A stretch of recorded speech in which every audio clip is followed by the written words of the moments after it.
علامہ صاحب پہلے بریفلی ذرا ہمارے ویورز کو یہ بتائیں کہ آپ نے زندگی میں وہ کون سا ٹرننگ پوائنٹ تھا جس سے آپ نے اس سفر کا اور اس مشن کا آغاز کیا جہاں پہ آج آپ ہیں؟ بسم اللہ الرحمن الرحیم۔ مختلف مواقع انسان کی زندگی میں آتے ہیں اور اللہ تبارک و تعالیٰ کی طرف سے توفیق بھی شامل حال ہو جاتی ہے کہ یہ مواقع جب پیش آئیں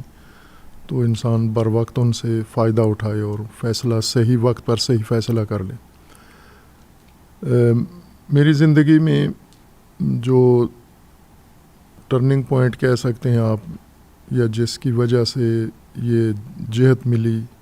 دینی راستے کی جہت ملی، وہ ابتدائی تعلیم میٹرک کرنے کے بعد یہ فیصلہ تھا کہ دینی تعلیم حاصل کرنی ہے، مدرسے میں آنا ہے۔ اور اس فیصلے میں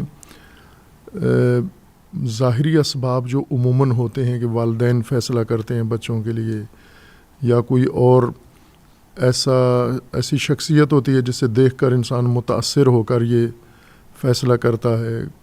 یا کوئی اور شعوری اسباب پیدا ہوتے ہیں، اس طرح کی کوئی چیز نہیں تھی، بلکہ میں جس خطے میں تھا، گاؤں میں تھا، وہاں یہ رجحان کسی کا بھی نہیں تھا۔ اللہ تبارک و تعالیٰ نے بس دل میں یہ بات ڈالی کہ میٹرک کرنے کے بعد، چونکہ ہمارے گاؤں میں، ہماری فیملی میں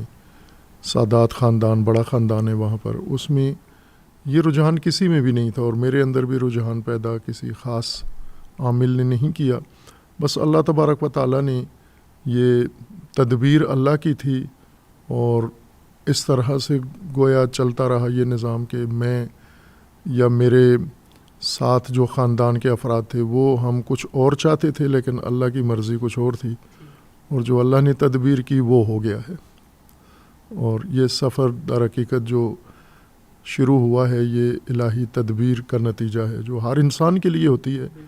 میں نہیں کہتا صرف میرے لیے، ہر انسان کے لیے، فقط اس تدبیر کو انسان اس کے سمجھ جائے بر وقت اور اس کے مطابق پھر اپنا رخ اختیار کر لے، تو وہ تدبیر سب سے بہتر ہوتی ہے جو اللہ کی طرف سے ہوتی ہے۔